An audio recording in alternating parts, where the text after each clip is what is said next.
you're doing okay, but I need to see more of this stuff!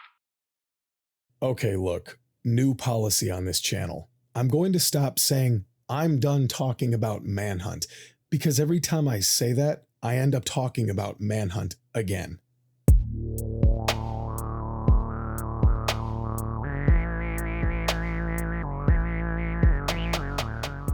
So, if you're new to the channel, I'm Johnny. I'm a huge fan of the 2003 Rockstar North game, Manhunt. I've made a few videos on the series, and I've been playing the first game for over 20 years now, with about 3 or 4 playthroughs of the second one as well. I'm also a massive fan of Grand Theft Auto, going back to the very first game on the original PlayStation. I even have a hard copy of the original game design document from the first GTA, when it was called Race and Chase. Now, do I need that document? No. Do I have it? Yeah. The point is, I've been playing these games for the vast majority of my life. The big thing that keeps me coming back to Manhunt after all these years is the setting, Carcer City. Carcer is an amalgamation of various Rust Belt cities, and as someone who grew up in the Rust Belt and have spent time in quite a few Carcer-like places, I'm just endlessly fascinated by the sort of fine line. At what point could a place like Bloomfield Hills turn into Brightmoor? And rummaging around the urban decay and sheer destitution of Carcer is something of a habit that I can't seem to kick. But Manhunt is a concentrated, linear experience. Carcer City is incredibly fascinating, but it's a contained environment. So when I heard about Grand Theft Auto Carcer City, a total conversion mod for San Andreas, I was more than a little interested. Just a little bit. GTA Carcer City is a mod that is attempting to expand the world that Manhunt introduced into a full-fledged explorable cityscape like many a GTA prior. Now, from what I've read, per the modders themselves, the environments from Manhunt are all here, but only make up about 10% of the total map, which is insane. The expanded city takes inspiration from Detroit and Cleveland, with some new radio stations, music from the time, and an original story, voice acting and all. So I just wanted to say thank you to everyone that's been commenting on the videos and the streams, everyone that's been asking. It kept a fire lit under me and compelled me to do this video. So, to answer the call, yes, I have played the demo for GTA Carcer City, and I have some thoughts on it. And hey, if you get a second, if you could like the video, I would really appreciate it. Thank you. With all that out of the way, we're going back to Carcer again. So you're not resting on your laurels, but I haven't got stiff for a while, so step it up a little.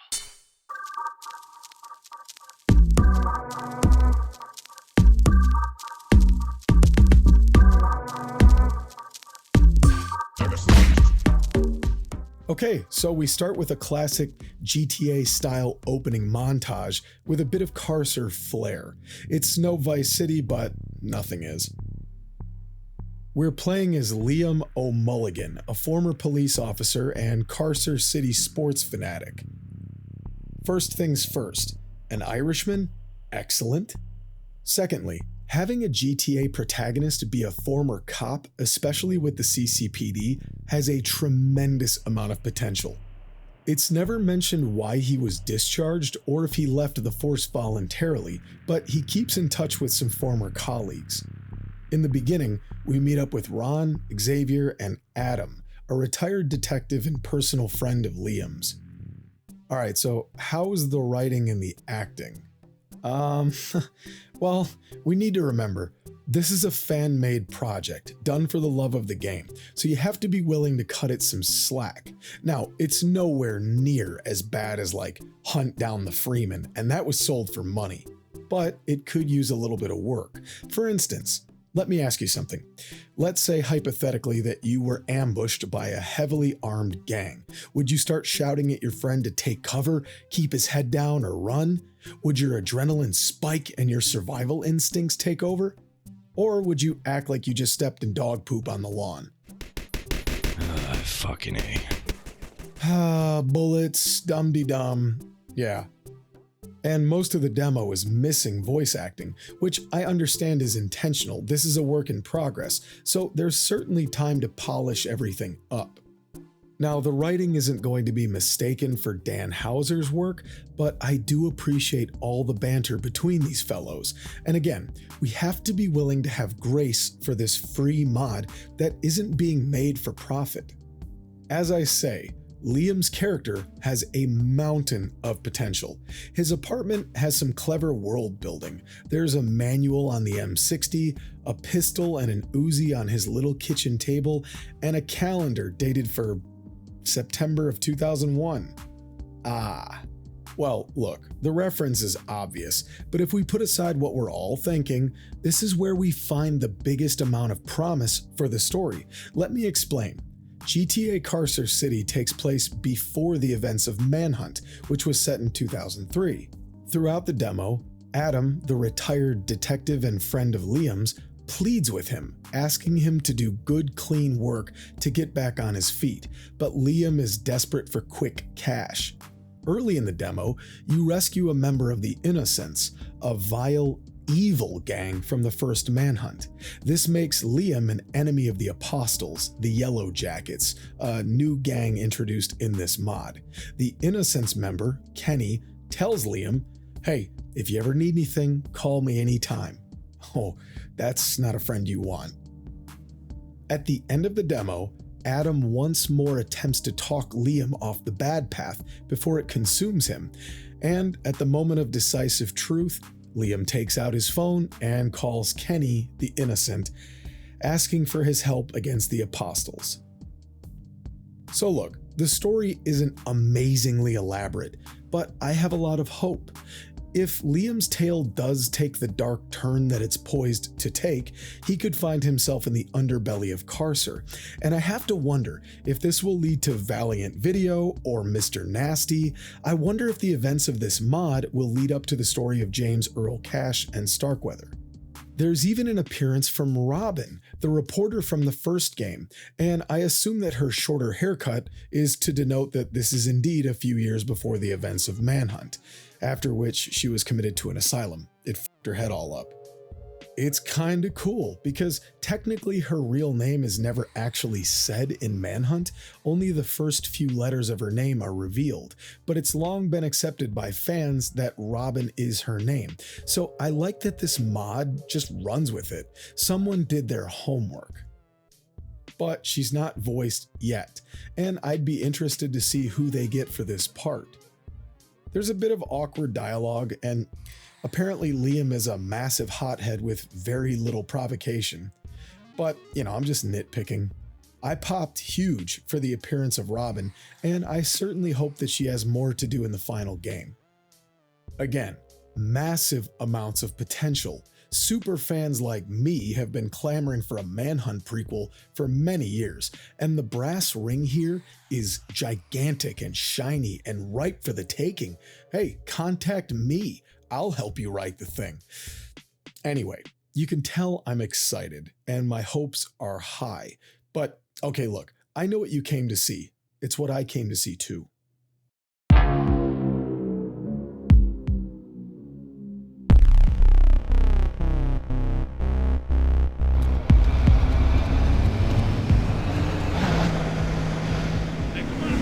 All right, let's get right into it.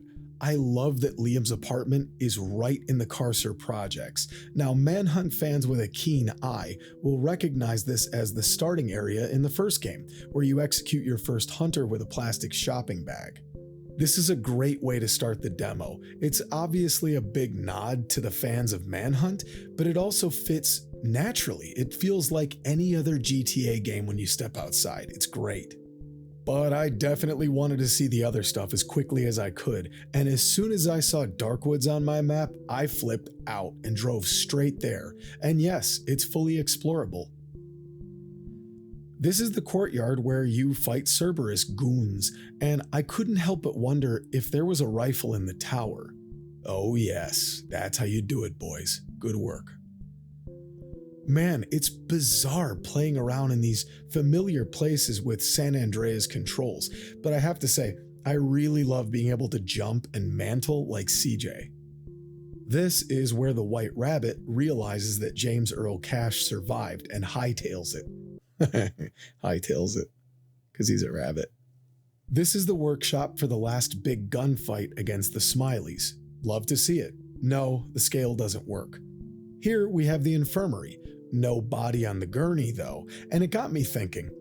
Okay, look, I know these are just assets and I'm reading too much into it, but indulge me. It got me thinking about how this is just an abandoned asylum, sitting empty before Starkweather and Gary Schaefer convert everything into a sort of twisted snuff film funhouse for James Earl Cash. The idea that Starkweather would have scouted this location like he would have for a film is so ghoulish and interesting. Again, this is an unfinished mod, so if you play it, and I recommend you do, expect some bugs and unfinished textures and so forth, but again, it's totally forgivable at this time, and I'm sure things will keep getting ironed out. And hey, Beta Cash is still here on the electric chair. For those unfamiliar, James Earl Cash is the protagonist from Manhunt, if you want to call him that. This is the beta model for Cash that would pop up from time to time in Manhunt, including here in the execution chamber. It is odd to think that his body would have been preserved like this for another few years, but he is deep fried. Science. The cell block with the shotgun fight is here, though I do wish there had been a Smiley or two lurking around, and maybe I'm being greedy. This is the shower block, and at this point I thought, okay, well they obviously didn't bring back the entire prison, but guess who was wrong? Here it is. It doesn't have the hanging bodies around. Again, the awful set hadn't been decorated yet, as it were. Oh man. It's just so great seeing one of my favorite video game levels ever here. It's strange seeing it in the daytime and without constant carnage, but it's so cool nonetheless. But I have to say, if you've never played Manhunt, there's not much to do here, unfortunately. I was in fan service heaven, but for those not as familiar, these are ultimately just big empty halls. No collectibles, no enemies to fight, just a big cavernous empty building. So make sure to keep your expectations in check. I've seen people online going nuts, saying that this is the greatest mod of all time. But let's pump the brakes and keep things in perspective. There's always Raven Shield 2.0, you know what I'm saying? However, I am a super fan, so there's another place I want to take you. I looked on the map and I saw Wapona Hills, and I gotta say, my jimmies became mighty rustled because I knew exactly what that was.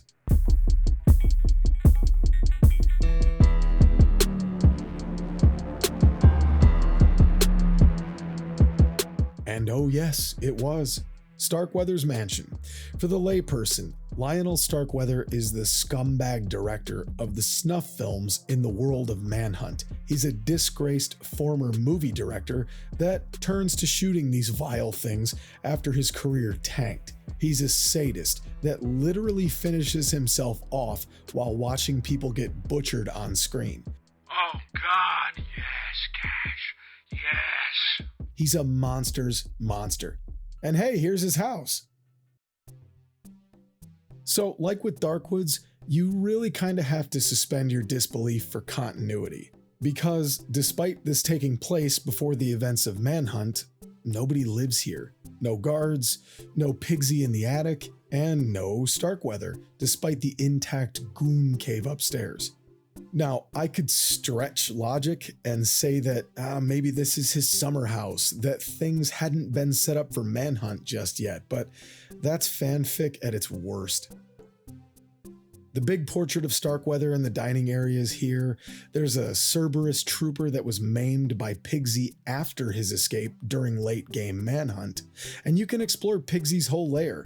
The bathtub body is here, the torso that he snacks on, the one chained to the pillar, you know. And true, the intact grating that he falls through outside of Starkweather's room is here, but the elevator that he destroyed to get to James Earl Cash is also here, which throws everything off. Now, according to one of the project chiefs, going by Walter Matthau, a bit of GTA Carcer City is recycled from previous mod attempts that weren't able to be finished. This team used those old mods, with permission of course, to help complete this package. Now, I'm not sure which areas come from which mod, but again, if this does take place before Manhunt, you just need to suspend your disbelief a little bit. But hey, look, I don't mean to be so critical, as I absolutely loved exploring every bit of Wapona Hills, Darkwoods Penitentiary, Carcer Mall, the projects, and hey, how about one more area and then we can move along. If you're a Manhunt fan, you'll definitely recognize Denton's City Junkyard from the White Trash chapter.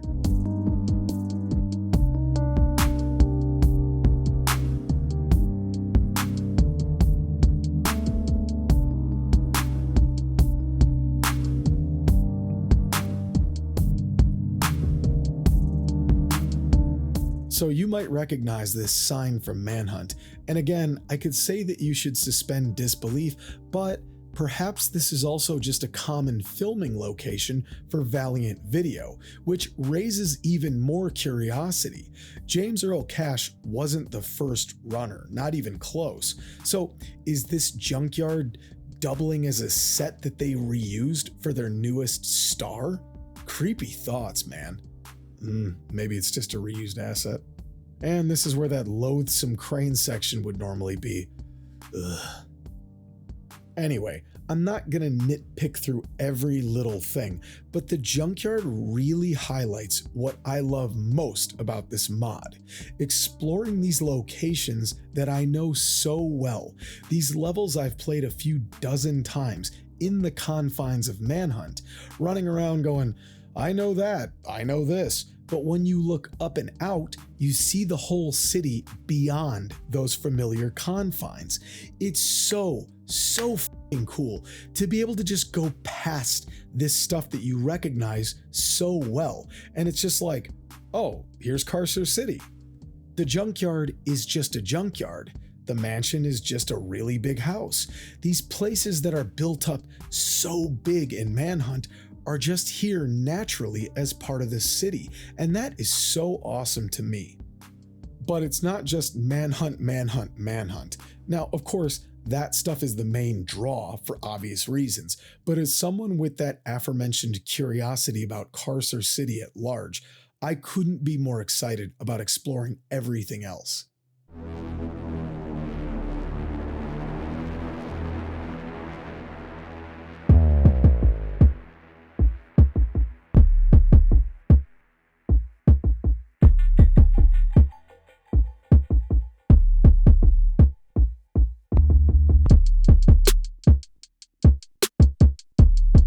So the main inspiration for Carcer is a bit of Cleveland and a bit of Detroit. Obviously, there's a need for plenty of poetic license. This isn't a real place after all, but crossing over the Envoy Bridge into Shandfleck was definitely giving me the same vibes as when I crossed the Ambassador Bridge into Windsor. And tooling around downtown Carcer was giving me a big bang of Detroit. Now, don't get me wrong, I love Vice City and San Andreas. I love the beaches and the countrysides and the mountains, etc. But this is the type of place that I grew up in, and naturally I can relate to it more. I've been reading online for years about people that live in Miami and in California going, oh yeah, I recognize this place and that place. So for me, GTA Carcer City was a treat to get to see some vaguely familiar landmarks in the renderware engine. You know, I don't know if that's a good thing or not. Maybe I should start a film ring. Join my Patreon now. Send me a message. Let's make some movies. Anyhow, if you're from around the way, you'll see things like this, which looks very similar to the Cathedral of the Most Blessed Sacrament. And, yeah, I like seeing the little graffiti around. I saw one that said Gary Schaefer is a corrupt pig, and I even saw one of James Earl Cash, referencing him as a murderer. So this was before Manhunt, but I assume after Cash had been convicted, which is so interesting.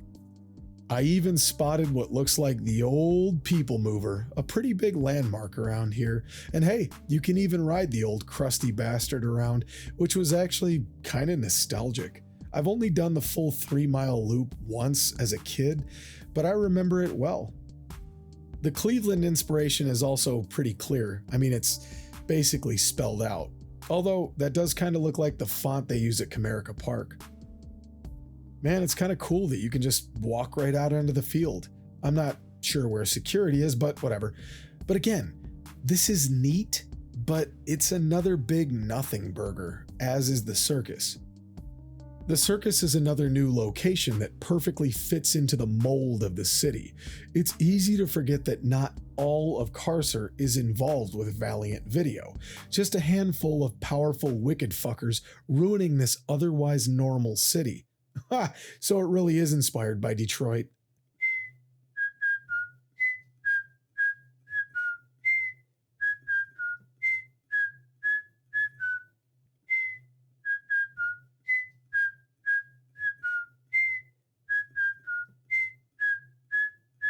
This world's fucking so fucked up. Anyway, the circus is a cool concept, but again, lifeless. And this isn't, oh, it's abandoned because Manhunt or whatever. There are NPCs walking around here, but nothing is happening. No lights, no music. Look, I wasn't expecting all 3 rings here, but come on, some lights could be on. A bit of that, in the background. Pigs and chainsaws, no. Well, at least there's a flamethrower. I'll make my own goddamn candles. Also, keep in mind, this is a San Andreas mod, so don't expect Carcer City to magically fix all the quirks from that game. Cars still pull a hard right into you, pedestrians have a death wish if your car gets close, etc. Now, I love San Andreas like family, but for those of us who have been here since 2004, we can tell you that if someone says it's a perfect game, they are a liar, liar, pants on fire. But it's not a big deal. And the renderware GTA days just bring out so much nostalgia. The old GTAs had so much goddamn heart, despite being run on Stone Age technology. There's just so much life to it, and it looks as good as it possibly could on the PC. As I say though, it's not without its quirks.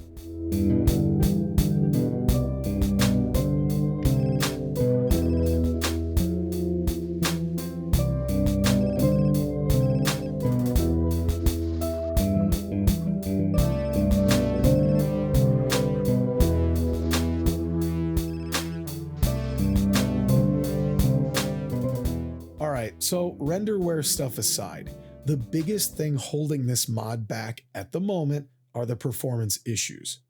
I noticed during the circus that sound just stopped working. The menu noises work, but everything else just ceases to exist. It was fine after a reload, which is great, but that's not the biggest issue. I've read a ton of reports about various bugs and crashes, the game not launching properly, crashes when saving, and so forth, but I can only report mine. I only had one crash, so that's cool, but here, I noticed that my performance started tanking. I tried reloading the program, didn't help. I tried decreasing draw distance, resolution, disabling mid mapping. I had always had the frame limiter on, but even then I limited my cap to 30 FPS in the config files. After nothing was coming up as a solution, I uninstalled absolutely everything. Now, I have a legit copy of San Andreas from the Rockstar launcher, so I knew it wasn't a high seas issue, not that I'm judging you. So what gives? I don't have any of these problems with the regular San Andreas. But I'm not a quitter, so I reinstalled and repasted the mod files. Then I copied the Vulkan renderer provided by the modders. Thank you very much. Just copy and paste the d3d9.dll file right into the directory. This lets the game run with Vulkan in place of DX9. And I have an AMD card, which continues to be a thorn in my side, so maybe it would help. Why not? And the issues persisted. All right, I tried one more thing. I tried pasting in the windowed mode folder into the mod loader. I held my breath and yay, everything was okay again, and I got to finish the demo fine. Whew. Thank you to whoever made that windowed mode folder. Thank you. But I also ran into a number of invisible barriers that weren't cute, funny bugs, but legitimate problems. Driving full speed during a chase and then colliding with nothing is not my idea of a good time. And look, nobody on this earth is more excited for GTA Carcer City than I am, and I can only imagine the amount of work that this project takes. But man, there are some kinks to be ironed out yet before final release. I shouldn't have any issues running a game from 2004, mods or not. But again, this is a labor of love from some clearly passionate, talented people, and I truly, truly admire their work. But when I see people say things like, "This could crash every 20 minutes and I would still love it," that's not the spirit, guys. But again, take your time. I really do applaud your efforts so far. I don't mean to be such a whiner, but I gotta be honest about what I saw. The other small problem I have with the mod is that some of the missions so far are kind of plain and a bit contrived. For instance, Adam's car gets stolen and he's trying to report it. Liam goes to pick him up and wouldn't you know it, there's the car right there. How convenient. It's time to start the chase sequence, I guess. And it just ends with a tepid action scene. But there is a seedier Carcer-esque mission near the end, where Liam goes to a local crack house looking for a specific loser. It's not Valiant video grotesque, but it definitely bummed me out a little, as it should. The guy you're looking for is ice cold after an OD in the basement. It's grim. So perhaps the early part of the demo is more traditional GTA gameplay, but it's leading into some more gruesome stuff. Who knows? But I'm happy to report that you can also fly planes, do vigilante missions, paramedic missions, etc. So there's plenty to do in this demo. Just make sure, if you're not using a gamepad, that you practice flying a little bit with mouse and keyboard, because god damn, I suck.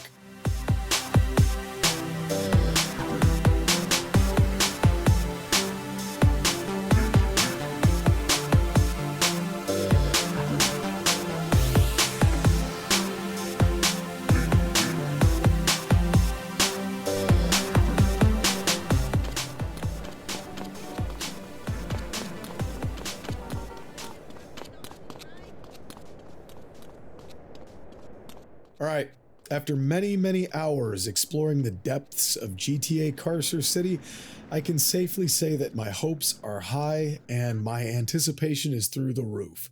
There are a lot of rough edges, and we need to be realistic about the fact that this is not a full-on prequel to Manhunt that we all wish Rockstar would make already.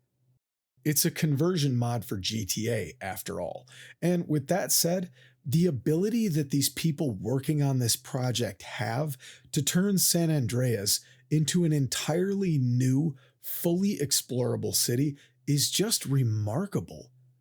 What incredibly talented people. Hats off to you guys. And to set it inside arguably the most neglected part of Rockstar's, 3D universe or whatever, one that continues to be loved by a rabid fan base, of which I am a part of, is just such a gift to starved fans of the Manhunt series. So, thank you to the mod team, and I look forward to the next steps. Best of luck. I'll be watching.